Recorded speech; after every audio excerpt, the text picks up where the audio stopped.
Though the NFL is by far the most popular sport in America, the playoffs are shorter than any other.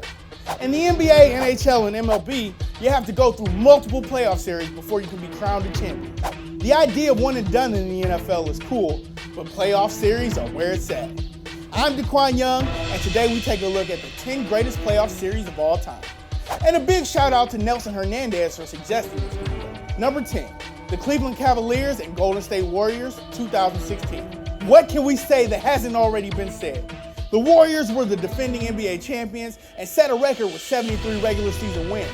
Steph Curry won his second straight MVP award, unanimous. The Cavaliers fell behind in the series 3-1 and appeared to be out of it for good, but LeBron James rallied his squad and forced a Game 7. Though the first 6 games were blowouts, Game 7 proved to be one of the greatest ever. It all started with this LeBron James block, followed by Kyrie Irving's 3, and finished with Cleveland's defense.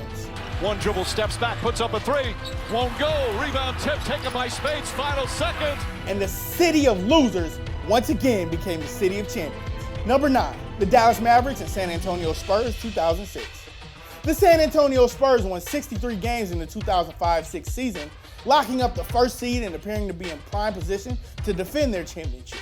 But their intrastate rivals won 60 games and faced the Spurs in the second round of the playoffs. Seeing Dirk Nowitzki single-handedly go toe-to-toe with the Spurs' big 3 was legendary. Dallas jumped out to a 3-1 series lead, but the Spurs stormed back to force Game 7, allowed the final minutes of regulation and overtime to properly present the epicness of this series. 4, down to 3, Ginobili squeezes through, Duncan on the follow, the shot blocked, and we go to overtime. For the second time, Chops played it well, Duncan Stackhouse to the fade, yes. In total, 5 games were decided by 5 points or less, and 2 were decided by a single point. Indeed, a series for the ages between 2 Western Conference juggernauts. Number 8, the Boston Red Sox and New York Yankees, 2004. The Red Sox and Yankees squared off in a thrilling ALCS in 2003. One that the Yankees won in 7 games, courtesy of an Aaron Boone walk-off home run in Game 7. So we were well prepared for another epic clash in the 2004 ALCS between these rivals. The Yankees easily took games 1, 2, and 3. Then David Ortiz led Boston to walk-off victories in Game 4 and 5. Ortiz into deep right field. Back is Sheffield. We'll see you later tonight. Little blooper, center field. That drops down for a hit. Here comes Damon. He's in to score, and the Red Sox win it in 4. Game 6 featured Alex Rodriguez trying to play it dirty. As Arroyo puts the ball in the glove, the left arm came down. No. But Boston held on and forced Game 7, winning the decider in convincing fashion to reach the World Series. From there, they go on to sweep the St. Louis Cardinals and end their 86-year championship drought. Number 7, the New Jersey Devils and New York Rangers, 1994. The Rangers entered the 93-94 season trying to end a 54-year Stanley Cup drought, but they had to get through a pesky Devils team led by star goaltender Martin Brodeur. The teams traded victories from games 1 to 4, but New Jersey stole Game 5 at Madison Square Garden. Rangers captain Mark Messier guaranteed the Blue Shirts would win Game 6, and they did, 4-2. It all came down to a winner-take-all Game 7. In the second period, Brian Leach with a spinorama and stuffs it by Martin Brodeur, 1-0 New York. The Rangers were pressing for more, but Brodeur kept the Devils in it. Late in the third period now, 7.7 seconds left in regulation time. And that game came down to overtime. Matteau swoops in to intercept. Matteau behind the net, swings it in front. He's down. Matteau. The Rangers would go on to win the Stanley Cup, ending their championship drought once and for all. Number 6, the New York Islanders and Washington Capitals, 1987. The Islanders were looking to add one last cherry on top of their 80s dynasty, but the juggernaut Washington Capitals were vying for their first Stanley Cup. Washington snagged a 3-1 series lead, but the Islanders forced arguably the most iconic Game 7 in NHL history.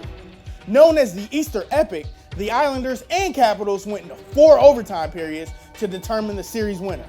Pat LaFontaine of the Islanders had the answer. Deneen out front, shoots, hit a stick, comes to the line, LaFontaine shot, he scores!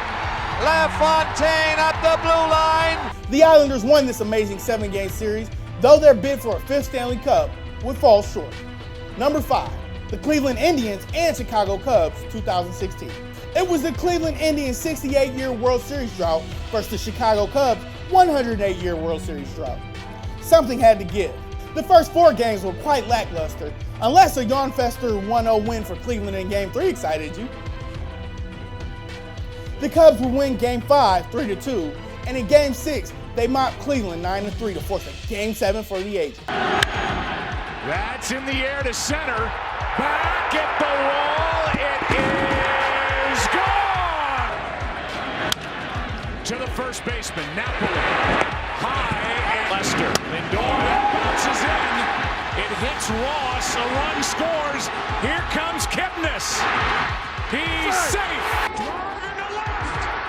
At the wall. It's gone! Tie game! Zobrist, that's a base hit. Cubs will take the lead. Almora digging to the plate. Zobrist delivers 7-6 in the 10th. Rizzo scores. Zobrist is held. Cleveland got 1 run back in the bottom of the 10th, but with a runner on first and 2 outs, To be a tough play. Bryant, the Cubs win the World Series. boom! Cubs end 108 years of pain and torture in what truly was a fall classic. Number 4, the Toronto Maple Leafs and Los Angeles Kings, 1993. The 1992-93 Maple Leafs seemed poised to win their first Stanley Cup since 1967. They were coached by Hall of Famer Pat Burns and led by 127-point man Doug Gilmour.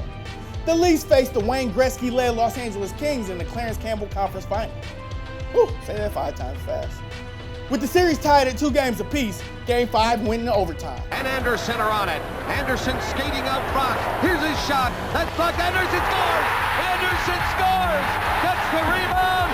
And Game 6 also went into overtime. Toronto was 1 goal away from reaching the Stanley Cup final, but the Great One got away with a clear high stick. There's where Gretzky's stick came up and hit Gil. Setting the stage for this. to go in, and Zazzle takes the puck away from Robitaille. Robitaille gets it back center. Unfortunately for the Leafs, Gretzky's momentum didn't end there. He recorded a hat trick and an assist in Game 7. Amid controversy, the Kings won 5-4 and reached the Stanley Cup final before losing to the Montreal Canadiens in 5 games. Number 3, the Boston Celtics and Los Angeles Lakers, 1984. The Celtics and Lakers were the NBA teams of the 80s. Boston's Larry Bird, Kevin McHale, and Robert Parrish went up against the Lakers' Big Three of Magic Johnson, Kareem Abdul-Jabbar, and James Worthy. Defense didn't exist in these series, as each team put up over 100 points in all 7 games.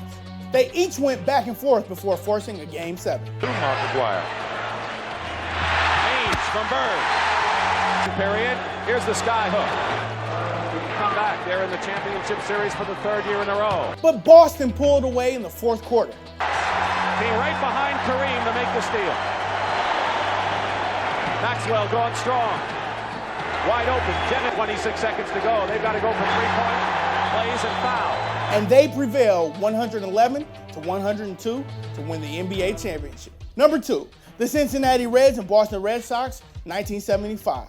Pete Rose's Cincinnati Reds took on Carlton Fisk and Dwight Evans' Boston Red Sox for the 1975 World Series. 5 of the 7 games were decided by 1 run or less. After going back and forth, the Reds were in a position to clinch the Fall Classic at Fenway Park in Game 6, but in the bottom of the 12th, Carlton Fisk had other ideas, waving his home run fair. There it goes, a long drive. If it stays fair, home run. Get over, get over. He knew it, there it is. I tell you what. Boston jumped out to a 3-0 lead in the 3rd inning of Game 7, but the Reds scored twice in the top of the 6th. Pete Rose would deliver in the top of the 7th. Days with a rain. There's a line shot to center. Here's a man rounding 3rd. Here comes the throw. It is not in time. The other runners. And to the 9th inning we go, where Joe Morgan played hero. There's a looper. May drop. It's in for a hit. Here comes the throw to 3rd. Rose hit the dirt. He's safe. The Reds retired the side and won the World Series in a thrilling 7-game classic. Number 1, the Boston Celtics and Philadelphia 76ers, 1981. Both powerhouses faced off in the 1981 Eastern Conference Finals. Philly took a real close game 1, 105-104. The next 2 games weren't so close, but each of the final 4 games were decided by 2 points or less. Game 7 in Boston went down to the wire. Philly led by 7 with 4.5 to go, but Boston stormed back. It was 89-all with 1:39 to go. Larry Bird pulls up, and the Celtics lead. With the ball, exactly what happened. It's been a long time since the exact contact happened. He doesn't have 3 for 2. He can only cut it to 1 point. He does. It's over. The Boston Celtics have won. Boston won a classic series and would beat the Houston Rockets to win the NBA championship. What are some of the other greatest playoff series of all time? Join us in the comments below. If you like this video and learned a thing or two, clicking the like button helps us out a ton and we truly appreciate it. If this is your first time coming around on Total Pro Sports though, subscribing is a great idea because we put out videos like this every single day. But as always, thanks for watching and we'll see you guys next time.